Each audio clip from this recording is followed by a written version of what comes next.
not a question per se, but it's a comment. As in Kenya, I think we have a solid Copyright Act. Yes. But the problem with Kenya, it's basically enforcement. Exactly. These music videos, they're all over. You see, like when you're supposed to share, like as in your TikTok online. Yes. You're not supposed to play like someone's music over like that seconds. I don't know if that seconds or 1 minute. But these things are never enforced. That's the problem. She doesn't see the laws or anything. As in, the laws are there, but the enforcement part, as in, that's where the problem comes in. You're very right. I don't think the laws are insufficient or like they're not robust. Yeah. Thank you, Levin, for your valid contribution. Yes, you're right. Truly, we have the laws, and Kenya has one of the best laws. However, the problem is the enforcement, and how. So that is why it is important for each musician or content creator or anyone who comes up with content, whether you're in the music industry, whether you're performing in movies, or you're an actor or an actress, you need to be able to know your role, the remedies that you can get. And that is why legal knowledge should be public knowledge. And that's why we have things like Sharia Clinic to help us understand. So there's this defense that people may use, which is an exception to fair dealing. So in the US, it's known as fair use. And this defense just is not an infringement. The legal basis is Section 26(1) of the Copyright Act, which brings out the scope and nature of the right of the copyright. Thereafter, deals with the fair dealing exception. The scope is, so these are the instances where you can defend yourself in court and say, by the way, I didn't infringe on this person's copyright because it was scientific research, it was for private use. For instance, if you have a birthday party somewhere in your home, you can play the music, yes. You don't need the license that a DJ needs, or you don't need the license that a supermarket needs to play music. You are using it for private use. You're not using it for public gain, for monetary gain. Criticisms or review and reporting of current events subject to acknowledgement of the source. So as long as you acknowledge the source, you have not breached anyone's copyright. So shortcomings of the Copyright Act, I'm almost through. It is commendable that majority of stakeholders are considered within the Copyright Act. However, there exist some members of the creative industry who remain unconsidered, particularly so videographers or audiovisual producers. So yes, the Copyright Act captures several stakeholders, but it has a limitation. It has not captured the videographers properly and the audiovisual producers as well. So in conclusion, problems created by recent technological developments cannot be solved by the decisions of individual countries. So we need, with the internet, we can see with the internet, copyright works remain vulnerable to outside piracy, even if protected in the home country. So there is need for international harmonization due to the borderless nature of the internet. Additionally, there is need for trained, and this is what Levin was saying, just to add to what Levin was saying about enforcement, there is need for trained and well-equipped specialized police force for detention and enforcement of provisions relating to violation of copyright. I don't think copyright matters are taken very seriously. You had those, okay, now I think I'm done with my presentation. I would now ask anyone to raise their hand and maybe speak or ask a question.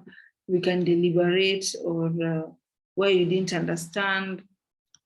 So there's a case I wanted to show you about the Sony, well, let me look for it. It was somewhere here. Yes, case in point, Sony Bitmax case. Sony was alleged was sued for allegedly producing a device that Disney and Universal claimed enabled consumers to engage in copyright infringement for the fact that it had a record button. So we all know Sony, we all know Disney, and we know Universal. So button, which allowed users to record movies and TV shows. It's like, you know, the way DSTV has this package, what is it called? The decoder. Explorer, exactly. So with Explorer, you can be able to record, or you can be able to record. So it was the same instance, the same fact. So the media companies found Sony partially liable for that infringement. So the media companies we're talking about is Disney and Universal. The Ninth Circuit Court of Appeals in the US found Sony liable. However, the Supreme Court reversed that decision. Sony's defense was that their device had substantial non-infringing purposes and they had no knowledge or control over the end users' infringing activities. So that was their defense, and when the matter went to the Supreme Court, it was reversed in their favor. So now I open the floor to questions, to concerns, let's have a discussion.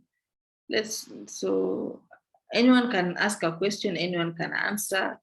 There's no harm. As I always say, I don't have the monopoly of knowledge.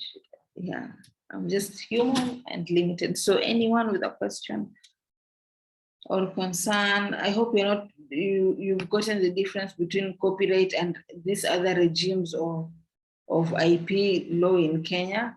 So don't confuse copyright and patents, don't confuse patents and trademarks, don't confuse trademarks and trade secrets. Yes, Fisherman, you have an interesting name. Yes, you can. So, thank you. So mine is just a comment about the music industry in Kenya. Yes. So first, I'm a passionate music lover, and this copyright thing in Kenya actually bothers me because, first of all, I think artists should be educated and know their rights. For example, there's this thing called synchronization, is whereby a song can be used in a movie or something, you see, but many artists don't know, and it's one form which artists can make money. Yeah. Another form of making money is through right now it's, let's say, online distribution or touring. So for me, I think the Kenyan industry, there's a lot of content, but the structure from the policy to the artist manager to the record label to the copyright itself, whereby there should be like checkers. When an artist, let's say, his songs are played, he should have something like to be able to, like, it's a checker. You can be able to trace how many plays your songs have had, and through that you'll be able also to protect your copyright. Another thing with the structure of Kenya is that radio plays a very crucial role in distribution, but you find that in our industry we play like 60% of music from other countries. Really? Now there's this thing I was watching where Bien was saying that if you get 10% in school, let's say in mathematics, how are you feeling? Obviously, you'll feel bad. So like we are playing 10% of our content in Kenya. Yet we want our artists to blow. So radio should play a big part. And also, radio, their big thing is advertisement. So they should also try to balance that.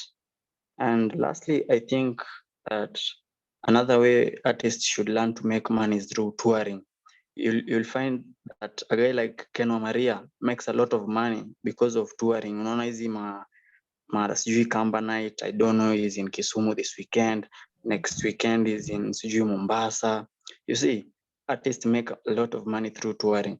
So even these upcoming artists should learn and create a way such that they should make money through that. Otherwise, a good presentation, and thank you.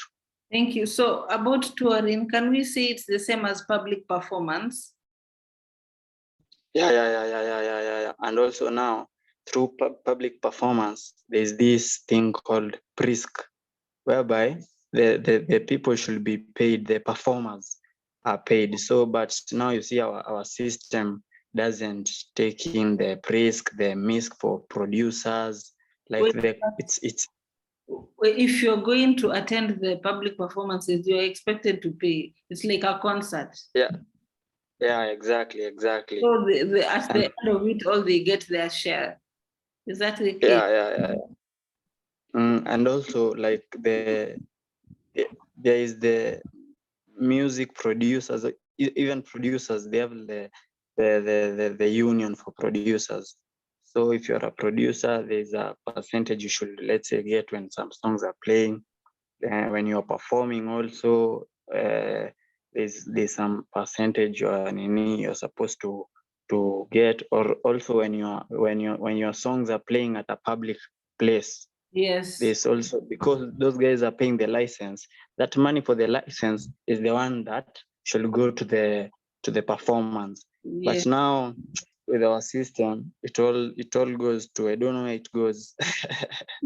KRA just rakes it in, and 2 billion is stolen daily. So it ends up in other people's pockets. Very funny. Thank you very much. Please, what's your real name? I guess inafaa kufanyaje kwani? Wait, Hamisi. Inafaa kufanyaje? Hamisi,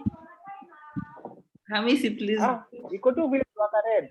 He's not able to hear us. Hey. Oi. Hamisi, please mute. Yes, Levin. Okay. I want to add on what Fisherman has said. The laws Kenya inasema as in 70% should be local content, and 30% is equal foreign. But and still go back to the same thing. Enforcement. Yes. Mm-hmm. Laws now go very clear. They are very, very clear. Shouldn't enforcement. Exactly. And when you also look at MCSK, I don't know who like audits them, or like wakona the authority yao iko to what extent, because you see all artists they do post their content, they perform their shows, but there was this recent case an artist performed for this long, akaenda collect royalties from MCSK, anapata kona just 30K. Yes, this particular. You remember this artist who is blind? I've forgotten his name. I think he's the one, if I'm not wrong. Yes, he's the one. As in alikuwa amesema sisi wote Ruben. It's called Ruben Kagame. Yes. Yeah, exactly. Huyo. Alikuwa anashangaa, he's been performing for long, but when you go to collect your royalties, unapata like you have peanuts. Yeah. So MCSK inafaa like audited ama checked as in to know, like as in it pays this artist well. Ama ni hao gatekeeper soko ndio wanakula all the money, so artists they have nothing. Yes, even Akothee was talking about the same thing during